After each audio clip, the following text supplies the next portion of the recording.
ಇವಳಿಗೆ ದುಡ್ಡು ಹೇಗ್ ಸಿಕ್ತು ಅಂತ ಯೋಚನೆ ಮಾಡ್ತಿದ್ದೀರಾ? ಕೊಲ್ಲೋಕೆ ಅಂತ ಒಬ್ಬ ಇದ್ರೆ ಕಾಯೋಕೆ ಅಂತ ಒಬ್ಬ ಇರ್ತಾನೆ. ಒಳ್ಳೆಯವರಿಗೆ ದೇವ್ರು ಯಾವ್ದಾದ್ರೂ ಒಂದ್ ರೂಪದಲ್ಲಿ ಬಂದು ಸಹಾಯ ಮಾಡೇ ಮಾಡ್ತಾನೆ. ಇಲ್ಲಿ ತುಂಬಾ ದೇವ್ರುಗಳಿದ್ದಾರೆ. ಸ್ವಲ್ಪ ಬದಲಾಗಿ, ಇಲ್ಲ ಅಂದ್ರೆ ಒಂದಲ್ಲ ಒಂದಿನ ನಿಮಗ್ ನೀವೇ ಇಷ್ಟ ಆಗಲ್ಲ. ಪ್ರಪಂಚದಲ್ಲಿ ಯಾವ ತಾಯಿನೂ ನಿಮ್ ತರ ಯೋಚನೆ ಮಾಡಲ್ಲ ಅನ್ಸುತ್ತೆ. ಜೋಪಾನ ಅತ್ತೆ, ನಿಮ್ ಮಗನಿಂದ ನನ್ನನ್ನು ದೂರ ಮಾಡೋದಕ್ಕೆ ಹೋಗಿ ನೀವೇ ದೂರ ಆದ್ರೂ ಆಗ್ಬಹುದು. ಒಂದ್ ಅರ್ಥ ಮಾಡ್ಕೊಡಿ, ನೀವೇನ್ ಕೊಡ್ತಿರೋ ಅದೇ ನಿಮಗ್ ಸಿಗೋದು. ನನ್ನನ್ನ ನಾಶ ಮಾಡ್ಬೇಕು ಅಂತ ನೀವ್ ಎಷ್ಟೇ ಪ್ಲಾನ್ ಮಾಡಿದ್ರು ಅದೆಲ್ಲ ನಿಮ್ಗೆ ರಿವರ್ಸ್ ಆಗ್ಬೋದು. ಚಿರು ನಿಮ್ ಮೇಲೆ ತುಂಬಾ ಪ್ರೀತಿ ನಂಬಿಕೆ ಇಟ್ಟಿದ್ದಾನೆ. ಅದನ್ನೆಲ್ಲ ನೀವೇ ನಿಮ್ ಕೈಯಾರೆ ಹಾಳು ಮಾಡ್ಕೋಬೇಡಿ. ಮತ್ತೆ ಹೇಳ್ತಿದೀನಿ, ಇದನ್ನೆಲ್ಲ ಇಲ್ಲಿಗೆ ನಿಲ್ಸ್ಬಿಡಿ. ನಿಮ್ ಮಗ ಇಷ್ಟಪಡ್ತಿರೋ ಹೆಣ್ಣಿನ ಜೊತೆ ಅವನ್ಗೆ ಸಂತೋಷವಾಗಿ ಬದುಕೋದಕ್ ಬಿಡಿ. ಇದನ್ ಹಾಳು ಮಾಡೋದಕ್ ಹೋಗಿ ನಿಮ್ ಮಗನಿಂದ ನೀವೇ ದೂರ ಆಗ್ಬಿಡಿ. ಲೈಫ್ ತುಂಬಾ ಚಿಕ್ಕದು ಅತ್ತೆ. ಈ ಚಿಕ್ಕ ಲೈಫಲ್ಲಿ ದ್ವೇಷ, ಅಸೂಯೆ, ಹಾಗೆತನ ಎಲ್ಲ ಯಾಕೆ? ಇದನ್ನೆಲ್ಲ ದೂರ ಮಾಡಿ, ಇಲ್ಲ ಅಂದ್ರೆ ನೀವೇ ದೂರ ಆಗ್ಬಿಡ್ತೀರಾ. ಏನ್ ಹೇಳಿದ್ರು ನಿಮಗ್ ಬುದ್ಧಿ ಬರಲ್ಲ ಬಿಡಿ. ಸುಮ್ನೆ ನಿಮ್ ಹತ್ರ ಮಾತಾಡಿ ನನ್ ಟೈಮ್ ವೇಸ್ಟ್ ಮಾಡೋದಕ್ ನನಗಿಷ್ಟ ಇಲ್ಲ. ನನ್ ಪ್ರೀತಿ ಗಂಡ ನನ್ಗೋಸ್ಕರ ಊಟಕ್ಕೆ ಕಾಯ್ತಾ ಇದ್ದಾನೆ. ನಾಳೆ ಬೇರೆ ನಮ್ ದೊಡ್ಡಪ್ಪನ ಮನೆಗೆ ನಾನು ನನ್ ಗಂಡ ಔತಣಕ್ಕೆ ಹೋಗ್ಬೇಕು. ಬರ್ಲಾ?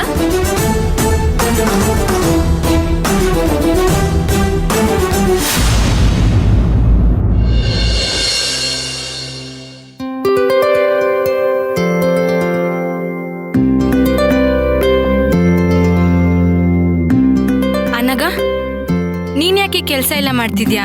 ನಾನೇ ರಂಗೋಲಿ ಹಾಕ್ತಿದ್ದೆ. ಪರವಾಗಿಲ್ಲ ಅದ್ಕೆ. ಚಿರು, ರಾಧಿಕಾ ಇವತ್ತು ಊಟಕ್ ಮನೆಗ್ ಬರ್ತಿದ್ದಾರೆ. ನಿಮ್ಗ್ ಅಡ್ಗೆ ಮನೇಲಿ ಸಾಕಷ್ಟು ಕೆಲ್ಸ ಇರುತ್ತೆ. ಅಟ್ಲೀಸ್ಟ್ ಈ ಚಿಕ್ಕ ಪುಟ್ಟ ಕೆಲ್ಸನ ನಾನ್ ಮಾಡ್ಕೊಂಡ್ರೆ ನಿಮಗ್ ಭಾರ ಕಮ್ಮಿ ಆಗತ್ತೆ ಅಂತ ಅಷ್ಟೆ. ಅದ್ಕೆ ಏನಾಯ್ತು? ಯಾಕೆ ಹಾಗೆ ನೋಡ್ತಿದ್ದೀರಾ? ಏನಿಲ್ಲ ಅನಗ, ನಿನ್ನಲ್ಲಾಗಿರೋ ಈ ಬದಲಾವಣೆ ನೋಡಿ ಮನ್ಸಿಗೆ ತುಂಬಾನೇ ಖುಷಿ ಆಗ್ತಿದೆ. ಅದ್ಕೆ ನೀವಂದ್ರೆ ನಂಗ್ ತುಂಬಾ ಇಷ್ಟ. ನೀವ್ ಯಾರ್ ಹೇಳಿ? ನಮ್ಮ ಅಣ್ಣನ್ ಹೆಂಡ್ತಿ. ನಿಮ್ ಹತ್ರ ಹಣ ಆಸ್ತಿ ಇಲ್ದೇ ಇರ್ಬೋದು, ಆದ್ರೆ ಒಳ್ಳೆ ಗುಣ ಇದೆ. ನೀವ್ ಈ ಮನೆಗ್ ಬಂದಾಗ್ಲಿಂದನೂ ನಾನ್ ಅದನ್ನ ನಿಮ್ಮಲ್ಲಿ ನೋಡ್ತಾ ಇದ್ದೀನಿ. ಹಣ ಆಸ್ತಿ ಏನು ನಾವ್ ಸತ್ತಾಗ ಮೈಮೇಲ್ ಹಾಕೊಂಡ್ ಹೋಗೋದಿಕ್ಕಾಗತ್ತಾ? ಎಲ್ರ ಜೊತೆ ನಗ್ನಗ್ತ ಖುಷಿಯಿಂದ ಇದ್ರೆ ಸಾಕು. ನಂದ್ ಬಿಡಿ, ರಾಧಿಕಾ ಮತ್ತೆ ಅವ್ರ ಮನೆಯವ್ರ ಮೇಲೆ ನಮ್ಮ ಅಪ್ಪ ಅಮ್ಮ ಎಷ್ಟ್ ಕೋಪ ಮಾಡ್ಕೋತಿದ್ರು. ಅವ್ರನ್ನ ತುಳಿಬೇಕು ಅಂತ ಏನೆಲ್ಲ ಪ್ಲಾನ್ ಮಾಡ್ತಿದ್ರು. ಆದ್ರೆ ಇವಾಗ್ ನೋಡಿ, ನಮ್ಮಪ್ಪ ನನ್ನ ಬೇಕಾದ್ರೆ ಬಿಟ್ಬಿಡ್ತಾರೆ, ಆದ್ರೆ ರಾಧಿಕಾ ಮತ್ತೆ ಅವ್ರ ಮನೆಯವ್ರನ್ನ ಮಾತ್ರ ಬಿಡೋದೇ ಇಲ್ಲ. ಎಲ್ಲ ಅಷ್ಟೇ ಅದ್ಕೆ. ಸೇಡು ಸೇಡು ಅಂತ ಹೋಗ್ತಾ ಇದ್ರೆ ಏನ್ ತಾನೇ ಸಾಧನೆ ಮಾಡಕ್ಕಾಗತ್ತೆ ಹೇಳಿ? ನಾವು ಬದ್ಲಾಗಿರೋ ಹಾಗೆ ನಮ್ಮ ಅಣ್ಣ ಕೂಡ ನಿಮ್ಮನ್ನ ಅರ್ಥ ಮಾಡ್ಕೊಂಡು ಬದ್ಲಾಗ್ತಾನೆ. ಸರಿ ಅದ್ಕೆ, ಬನ್ನಿ ಕಿಚನ್ ಅಲ್ಲಿ ಕೆಲ್ಸ ನೋಡೋಣ. ಇನ್ನೇನ್ ಬಂದ್ಬಿಡ್ತಾರೆ ಅವರು. ಸರಿ ಅನಗ, ಬಾ. ಪವಿತ್ರ, ಪವಿತ್ರ.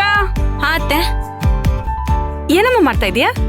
ರಾಧಿಕಾಕ, ಚಿರು ಎಲ್ಲ ಮನೆಗ್ ಬರ್ತಿದಾರಲ್ಲ, ಅವ್ರಿಗೆ ಅಂತ ಅಡ್ಗೆ ರೆಡಿ ಮಾಡ್ತಾ ಇದ್ದೀನಿ. ಏನೇನ್ ಅಡ್ಗೆ ಮಾಡ್ತಾ ಇದೀಯಾ? ಅದು ವೆಜ್ ಅಲ್ಲಿ ಪನ್ನೀರ್ ಬಿರಿಯಾನಿ, ನಾನ್ ವೆಜ್ ಅಲ್ಲಿ mutton biryani, cauliflower pakoda, chicken chilli. ಹಾ, ಜೊತೆಗೆ ಚಿಕನ್ 65 ಕೂಡ ಮಾಡ್ಬಿಡು. ಸರಿ ಅತ್ತೆ. ಹಾ, ತಿಂಡಿಗೆ ಏನ್ ಮಾಡ್ತಿದ್ಯಾ? ಇಡ್ಲಿ ಚಟ್ನಿ. ಹಾ.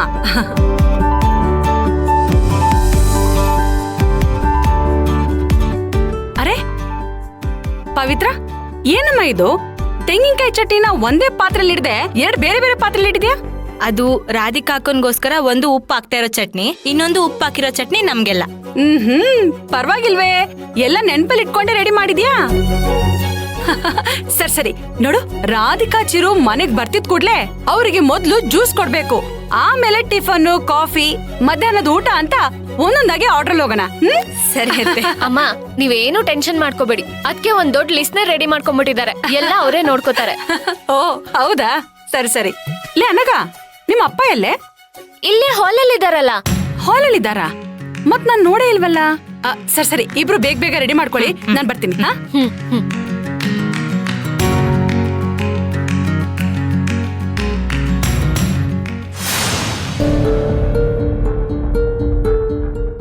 ಏನಿದು?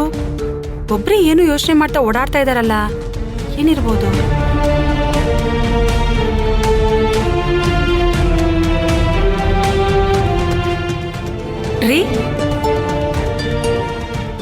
ಯಾಕ್ರಿ ಒಂಥರ ಇದ್ದೀರಲ್ಲ, ಏನಾಯ್ತು? ಏನೂ ಇಲ್ಲ ಕಮಲು, ಯಾಕೋ ಮನ್ಸಿಗೆ ಸಮಾಧಾನನೇ ಇಲ್ಲ. ಮನ್ಸಿಗೆ ಸಮಾಧಾನ ಇಲ್ವಾ? ಯಾಕ್ರಿ, ಯಾರಾದ್ರೂ ಏನಾದ್ರು ಅಂದ್ರ? ನನ್ಗೆ ಯಾರು ಏನಂತಾರೆ? ಮತ್ತಿನ್ನೇನ್ರಿ? ಇವತ್ತು ರಾಧಿಕನಿಗೆ ಎಲ್ಲ ಸತ್ಯ ಹೇಳ್ಬಿಡೋಣ ಅಂತ ಯೋಚಿಸ್ತಾ ಇದ್ದೀನಿ. ಸತ್ಯನಾ? ಏನ್ರಿ ಅದು? ನಾನು ನನ್ನ ತಮ್ಮನಿಗೆ ಮಾಡಿರೋ ದ್ರೋಹ ಮತ್ತೆ ಅವನು ಊರು ಬಿಡೋದಕ್ಕೆ ನಾನೇ ಕಾರಣ ಅನ್ನೋ ವಿಷಯನ ರಾಧಿಕನಿಗೆ ಹೇಳಿಬಿಡೋಣ ಅನ್ಸ್ತಾ ಇದೆ. ಅಯ್ಯೋ, ಏನ್ರಿ ಮಾತಾಡ್ತಾ ಇದ್ದೀರಾ ನೀವು? ಈಗೆಲ್ಲ ಸರಿ ಹೋಗಿದೆಯಲ್ಲ. ಅಲ್ಲ ರೀ, ಈಗ ತಾನೇ ರಾಧಿಕಾ ನಮ್ಗೆ ಅಷ್ಟೋ ಇಷ್ಟು ಗೌರವ ಕೊಡಕ್ ಶುರು ಮಾಡಿದಾಳೆ. ಈಗ ನೀವೇನಾದ್ರೂ ಹೋಗಿ ಸತ್ಯ ಹೇಳ್ಬಿಟ್ರೆ ನಮ್ ಕತೆ ಅಷ್ಟೇ.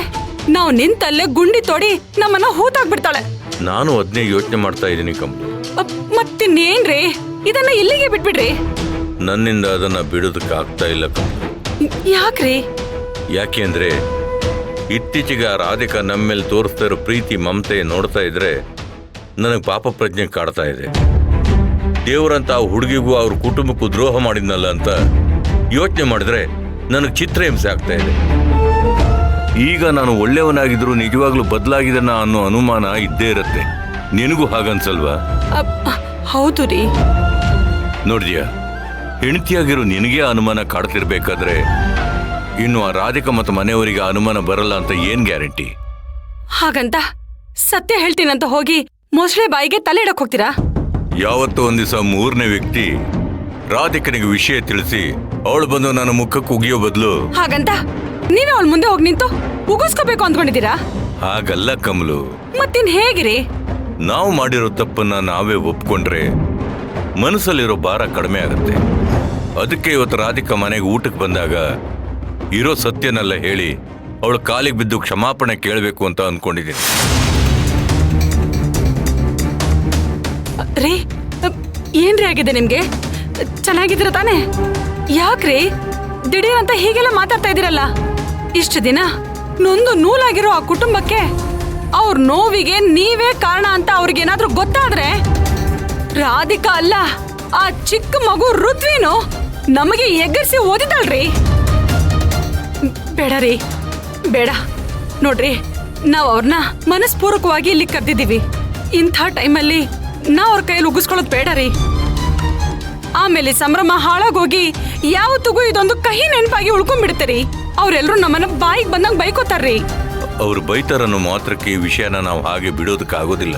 ರೀ ರೀ ದಯವಿಟ್ಟು ಸ್ವಲ್ಪ ನಾನು ಹೇಳೋದನ್ನ ಕೇಳ್ರಿ. ಇವತ್ತು ಆ ವಿಷಯನ ಮಾತಾಡಕ್ ಹೋಗ್ಬೇಡ್ರಿ. ಅವಳು ಎಲ್ರೂ ಮುಂದೆ ನಿಮ್ ಕಾಲಿಗೆ ಬಿದ್ಲು ಅಂತ ಈಗ ನೀವು ಅವಳ ಕಾಲಿಗೆ ಬೀಳಕ್ ಹೋಗ್ಬೇಡಿ. ದಯವಿಟ್ಟು ಇದನ್ನ ಇಲ್ಲಿಗೆ ಬಿಟ್ಬಿಡ್ರಿ. ನೋಡ್ರಿ, ಸಂತೋಷವಾಗಿ ನಾವು ಅವ್ರಿಗೆ ಊಟ ಹಾಕಿ ಕಳ್ಸೋಣ. ಇಂಥ ಟೈಮಲ್ಲಿ ನಾವು ಸಮಸ್ಯೆ ತಂದ್ಕೊಳ್ಳೋದು ಬೇಡ ರೀ. ದಯವಿಟ್ಟು ಇದನ್ನ ಇಲ್ಲಿಗೆ ಬಿಟ್ಬಿಡ್ರಿ. ಇದ್ರ ಬಗ್ಗೆ ನಾವು ಆಮೇಲೆ ಮಾತಾಡೋಣ ರೀ.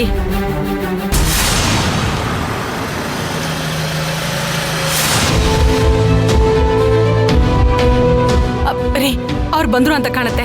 ಬನ್ರಿ ಹೋಗೋಣ. ಇಲ್ಲ ಕಮಲು, ನನ್ಗೇನೋ ಈಗಲೇ ಹೇಳ್ಬಿಡೋ ಸರಿ ಅನಿಸ್ತಾ ಇದೆ. ಅಯ್ಯೋ, ದಯವಿಟ್ಟು ಈಗ ಅದ್ರ ಬಗ್ಗೆ ಏನು ಮಾತಾಡ್ಬೇಡ್ರಿ. ನಾನ್ ಬೇಕಾದ್ರೆ ನಿಮ್ ಕಾಲಿಗೆ ಬೀಳ್ತೀನ್ರಿ. ಇದನ್ನ ಇಲ್ಲಿಗೆ ಬಿಡ್ಬಿಡಿ. ಅವ್ರ ಮುಂದೆ ಸ್ವಲ್ಪ ನಗ್ನಗ್ತಾ ಇರ್ರಿ. ಬನ್ರಿ ಹೋಗೋಣ.